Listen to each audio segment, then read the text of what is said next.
a 2004 Honda CBR 1000RR. I bought it new. I have about 115,000 kilometers on it now.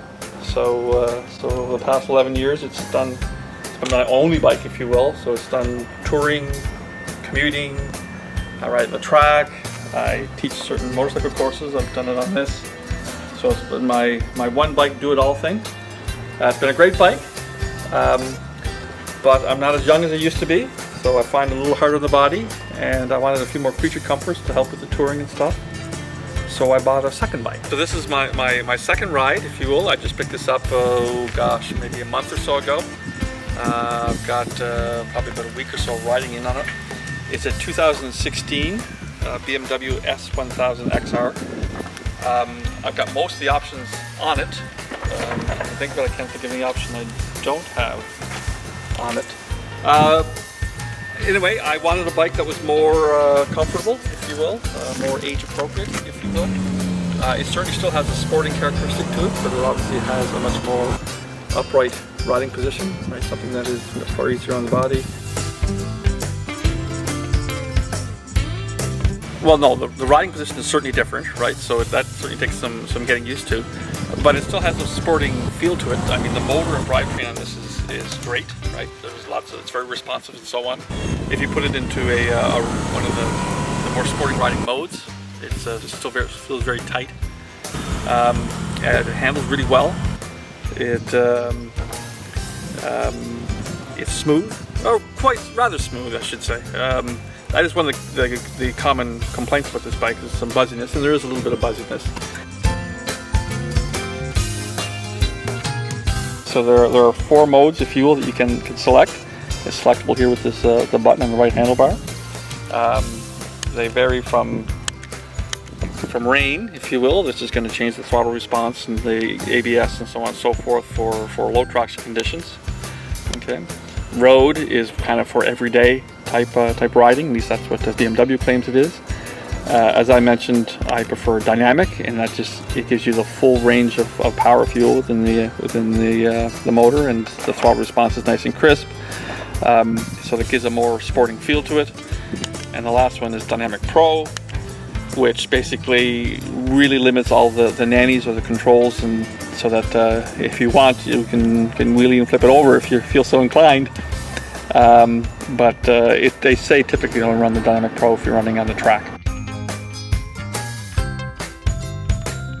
So I'm about 5'11". It's a very tall bike, right? This is certainly the tallest bike I've had. And while I'm sitting squarely on the bike now, and I can certainly reach the ground easily with my both feet, but I can't just barely get my heels down, if you will. Right, so it's quite a tall bike. Currently it's set up in single passenger mode. If I change it to one of the other modes, add more preload, such as the luggage mode or dual person with luggage, then it gets even harder to reach the ground. Well, firstly, when the hard bags are on, the bike looks better. In my opinion, it's not the most attractive looking of motorcycles. With the bags on, it does look better. But with the bags on, it is difficult getting on and off the bike without booting the bags. I've learned to get on like I do a horse, where you step on the one peg and just straddle with the other ones. But I do like the way the bags work. They go on and off well. When you do open them up, they've got this little shelf that stops things from falling out that are in it. They come on and off the bike quite readily. They're a little move around a little more than I would have thought, but they seem to be holding reasonably securely. So I'm hoping that's not going to be an issue long term.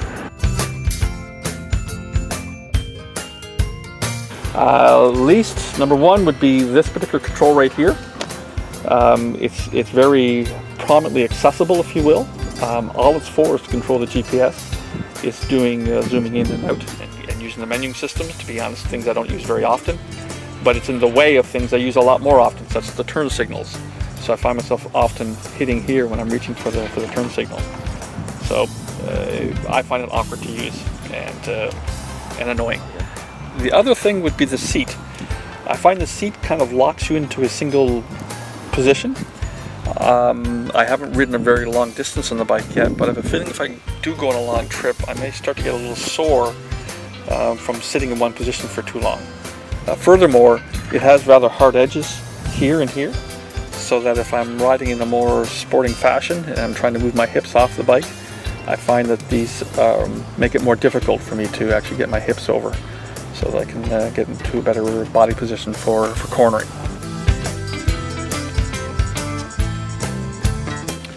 Two favorite things on the bike. So number one is the drivetrain.